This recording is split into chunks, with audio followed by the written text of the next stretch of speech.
Salut les déconfinés, c'est Merej et aujourd'hui, enfin, je viens répondre à la question numéro 8. Alors, la question numéro 8, elle était très simple, hein. Selon vous, en toute subjectivité, comme d'habitude, quelle est la star hollywoodienne, en tout cas une star ayant travaillé à Hollywood, qui a la carrière la plus pourrave de toute l'histoire du cinéma contemporain? On va répondre tout de suite à cette question.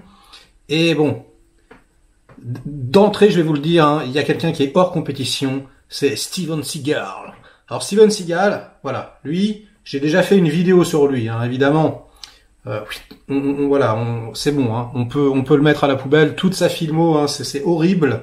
Je vous conseille d'aller voir ma vidéo. Elle a beaucoup de succès, les gens trouvent ça drôle. Donc si vous ne l'avez pas vu, allez-y. Mais pour moi, il y a encore pire au niveau ratio, nombre de films tournés et nombre de navets commis. Voilà. C'est notre... Eh oui, vous l'avez reconnu, Christophe Lambert. Christophe Lambert, a.k.a. Christopher Lambert, ou Christopher Lambert. Je ne sais pas, avec sa boîte de prod qui s'appelle Lambert. Oh là là, il est incroyable. Ce mec a la carrière la plus pourrave de toute l'histoire des acteurs ayant tourné à Hollywood. Alors ça commence plutôt bien. En 84, bim, il y a Greystoke, la légende de Tarzan, où voilà, ça devient un phénomène. C'est oh là là, moi je me rappelle à l'époque, les gens ils disaient mais putain, mais quel acteur, quel comédien. Pour la petite anecdote, mon prof de théâtre, Yves Pignot, ça a été le prof de Lambert.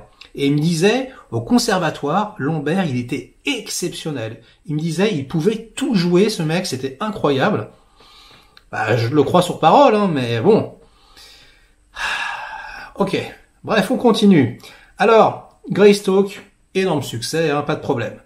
L'année d'après, en 85, Subway. Subway de Luc Besson. Ouais, très bon film, très bonne comédie, casting 3 étoiles, il y a Bakri en plus, c'est excellent, Michel Galabru, en veux-tu, en voilà, Jean-Hugues Anglade, bref, que du lourd, Jean Reno avec ses petites baguettes, enfin bref, le film est excellent, en plus, Adjani, elle est au top niveau, c'est très bien écrit, ça se passe dans les souterrains parisiens. Lambert, il a une décoloration, des cheveux. C'est son rôle le plus marquant quasiment, avec Highlander qui arrive l'année d'après. Et franchement, c'est un super film français. Si vous ne l'avez pas vu, c'est probablement le meilleur film de Besson avec Léon et Nikita. Donc courez-y, c'est vraiment un super film. Alors en 86, il fait Highlander. Et alors là, ça y est, là, ça devient la star interplanétaire. Le film cartonne dans le monde entier. Voilà, on se dit, ouais, ça y est, on a notre acteur français. Il a percé. Il joue aussi bien en français qu'en anglais. Il va exploser. Et effectivement, oui, il va exploser, mais non, il va exploser en plein vol. Bon, je vais pas tous les faire, parce qu'il y en a trop, mais il joue chez Cimino, le Sicilien. Je ne l'ai pas vu, donc je ne vais pas le critiquer. D'ailleurs, c'est incroyable que je ne l'ai pas vu, parce que moi, j'adore me moquer de Lambert, mais j'ai entendu des bruits de couloir qui disaient que c'était pas le meilleur film de Cimino, donc j'imagine que ça reste quand même un film regardable, faut quand même pas déconner. En 91, Highlander, le retour, nom de Dieu, mais quelle purge, alors c'est incroyable.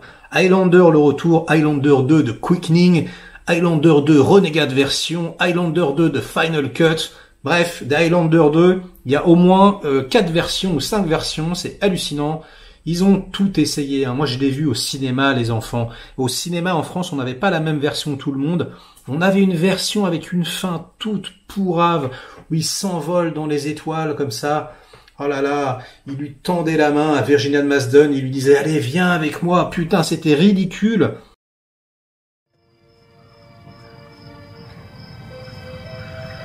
Tu vois cette toute petite étoile à côté de la Lune? C'est là que je vais.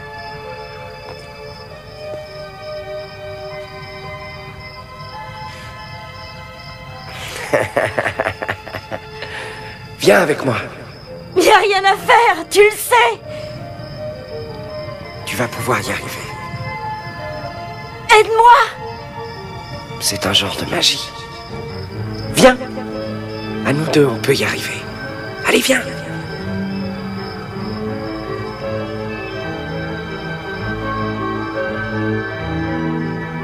Rappelle-toi, Highlander, vous possédez encore tous deux un pouvoir sur la vie. Utilisez-le à bon escient, et votre destin sera glorieux.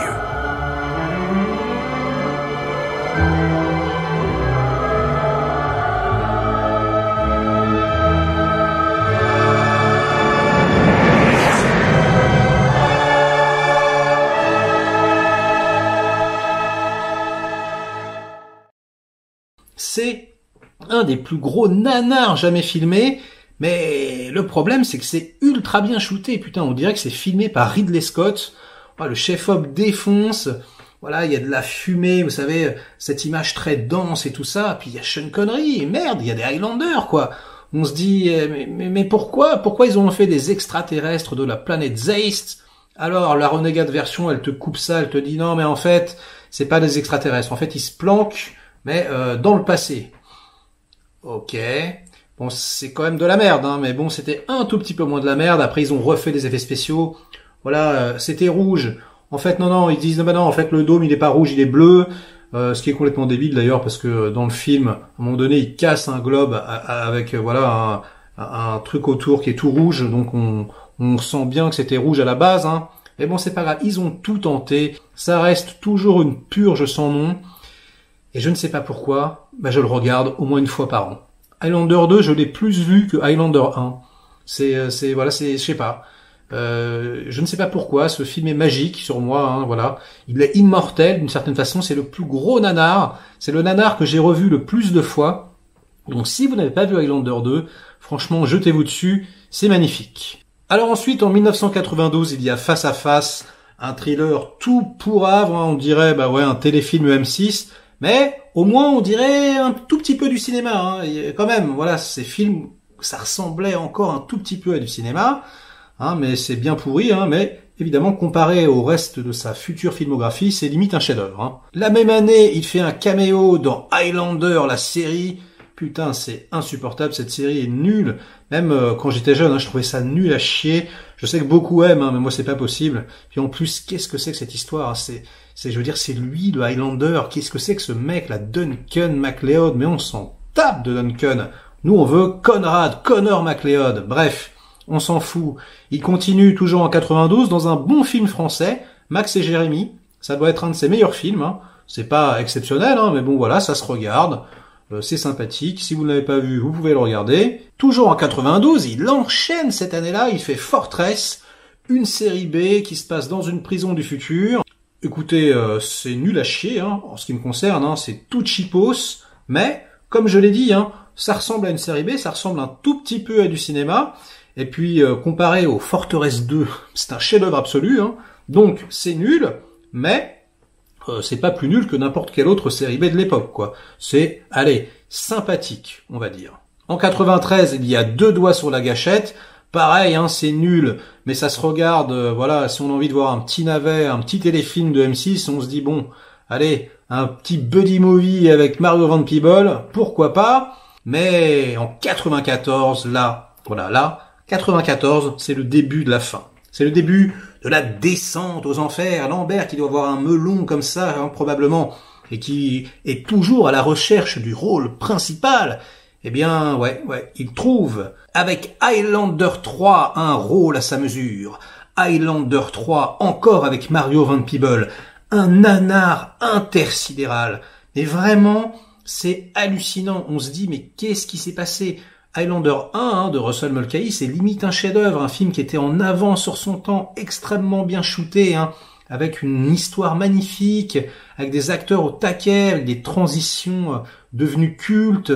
Et là, on se retrouve avec un téléfilm pourrave. Je me rappelle Mako qui se fait couper la tête et puis il continue à parler. Mario Van Peebles qui bouffe une capote. Oh là là, c'est exceptionnel. C'est, a-t-on l'impression, le truc le plus pourrave de toute l'histoire de la création, mais c'est parce qu'on n'a pas encore vu Highlander 4, et surtout, Highlander 5 mois après, il est plus dedans, hein. Mais Je vais quand même vous en parler parce que ça reste pour moi un des plus mauvais films de l'histoire du cinéma. Mais bref, revenons à Highlander 3. C'est une vraie purge. Les combats, il y en a pas. Ah, il y a un truc qui est bien dans le film, c'est la chanson. Il y a une nana qui chante une chanson un petit peu, en mode gaélique. Là, je sais plus trop ce que c'est, mais ça m'avait bien plu. Et puis bon, c'est shooté en décor naturel, donc parfois ça fait illusion. Parfois t'as 2 plans en hélico qui sont sympathiques. Mais putain, c'est vraiment l'archouma. En 95, il y a La Proie. Pareil, j'étais effaré par la nullité de ce métrage. Je me rappelle qu'il y a un combat tout cheapos avec des Japonais dans un train. J'étais effaré, parce que moi j'adorais tellement Highlander, j'étais fan de Lambert. Je me disais, mais qu'est-ce que tu fous, mon Lambert, qu'est-ce que tu fous? Mais là encore, c'était le début, c'était pas vraiment le fond du trou. On commençait à s'en approcher, mais ça restait quand même regardable. On se disait, bon, c'est mal réalisé, il a fait un mauvais choix, quoi. On ne se rendait pas compte que la déchéance était tout au bord. Là vraiment, on est, là, il va glisser, il va tomber dans l'abîme très vite, avec déjà le nanardesque Mortal Kombat de Paul Anderson. Ah là là, putain, c'est exceptionnel. Raiden, avec ses cheveux blancs. Le film est nul. Le film est une catastrophe. Mais bon, ça reste quand même le meilleur Mortal Kombat, parce que tu vois tous les trucs qu'ils ont fait après, t'as envie de te suicider. Là, au moins, tu te marres un tout petit peu. Je me rappelle Goro, je crois, celui avec les 4 bras, là, tout cheap. Une marionnette de l'espace.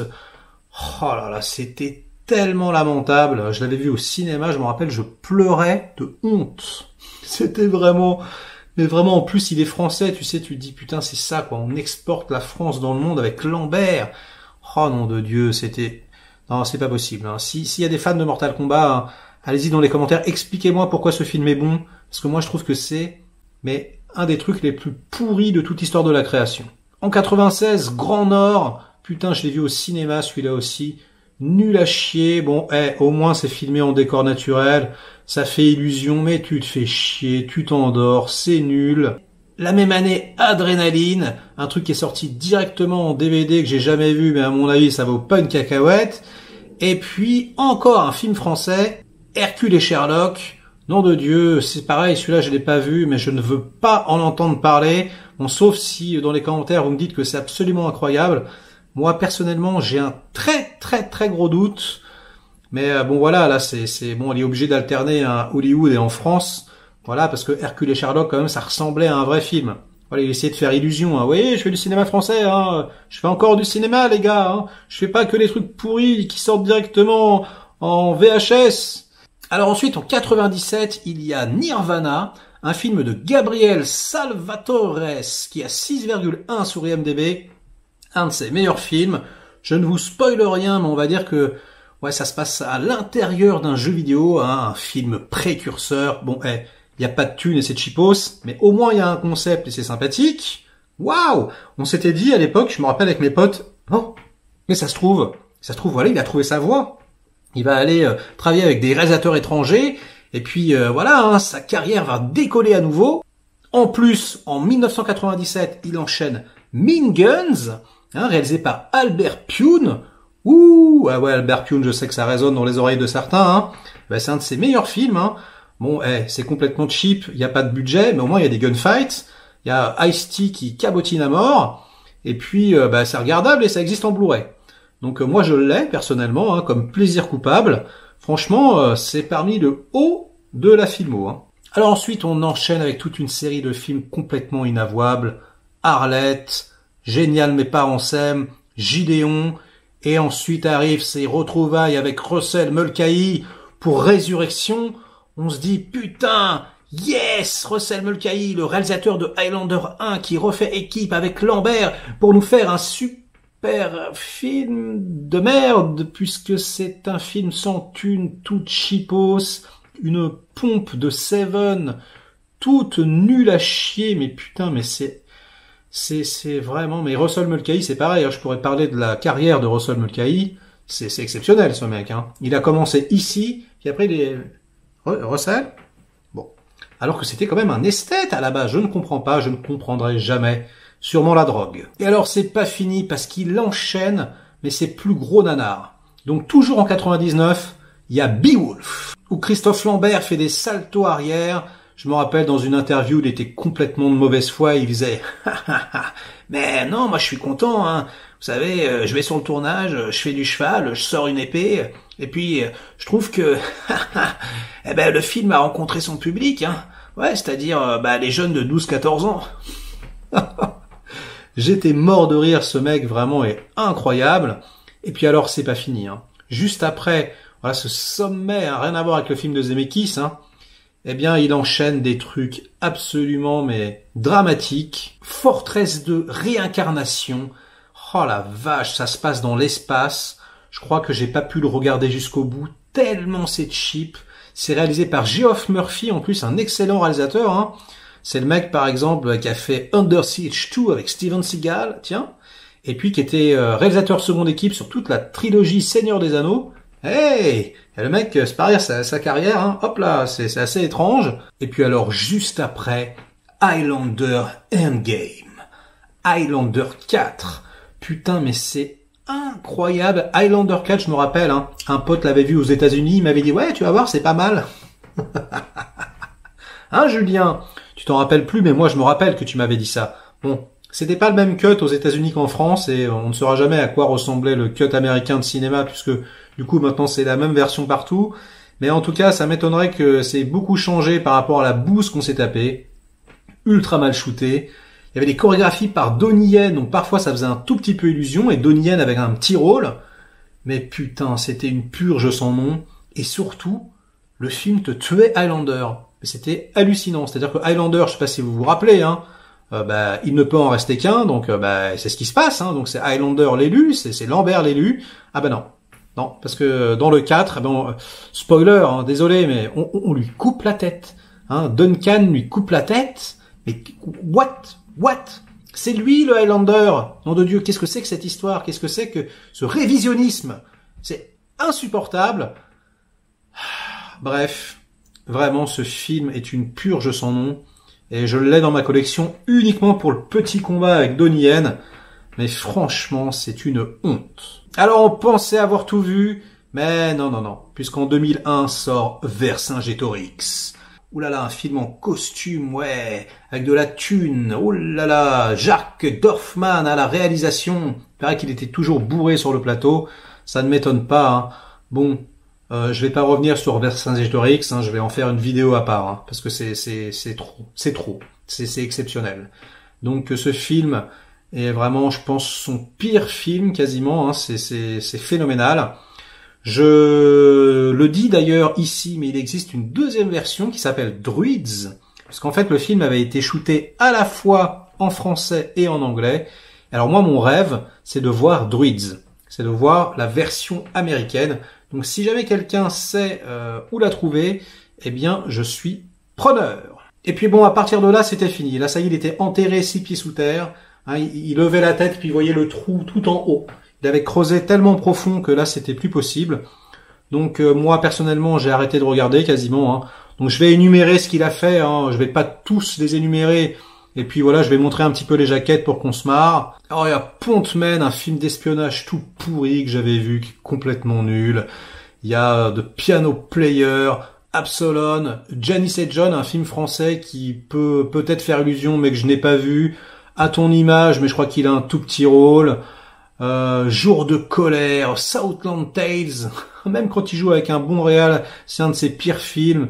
Métamorphosis, Limousine, L'homme de chevet, Ghost Rider 2, The Foreigner, Ma bonne étoile. En 2016, il a quand même un soubresaut, il joue dans Ave César des frères Cohen, un petit rôle. Et puis après, c'est reparti pour un tour, hein. Mother, The Broken Key, Kickboxer Retaliation. Kickboxer Retaliation, juste, c'est nul à chier, mais il y a quand même un combat entre Lambert et Van Damme. Et en plus, Van Damme a les yeux crevés. C'est incroyable. Il est aveugle. Putain, ce film est une pépite. C'est dans le genre nanar, on peut pas faire mieux. Bref, je me demande ce qu'il va encore trouver de plus nul à faire après ce truc. Bref, cette vidéo est terminée. Juste pour rappel, hein. Le mec, en fait, en gros, au début de sa carrière, il a fait Greystoke. Tu le revois maintenant, tu te tapes des barres. Hein. parce que il est tellement décrédibilisé que quand tu le vois faire le singe, t'es mort de rire. Donc en fait, il a tué Greystoke. Greystoke, c'était un film sympa, mais maintenant c'est irregardable. Il a fait Highlander. Bon bah Highlander, ça bouge pas. Highlander, c'est génial. Subway, voilà, Subway, c'est cool. C'est vraiment un très très bon film français, une très bonne comédie avec un peu d'action. Voilà, moi j'aime beaucoup. Il a fait Fortress 1, voilà, et Mean Guns, voilà. Et c'est nul quand même, Fortress et Mean Guns, mais je veux dire ça se regarde. Et peut-être Max et Jérémy, voilà, bon. Voilà, donc il a fait 5 films, et sur ces 5 films, finalement, vous apercevez que tout est nul. C'est incroyable, quand vous les revoyez, c'est nul. Donc en gros, ouais, pour moi, il ne peut en rester qu'un. C'est Highlander. Highlander, c'est vraiment son plus grand film, son meilleur rôle. Et ouais. T'avais raison, Christophe. Il ne peut en rester qu'un. Donc, je suis désolé, je t'aime bien, mais même, on va dire, t'étais un de mes héros quand j'étais jeune, ado. Mais non, là, tu as battu Steven Seagal. Là, ouais. Là, je crois que, ou en tout cas, vous êtes ex-aequo. Je pense que, ouais, il faut faire un film ensemble, les enfants. Allez, ciao les déconfinés. J'espère que cette petite vidéo réponse vous aura diverti. En tout cas, moi, ça m'a bien fait marrer de la faire.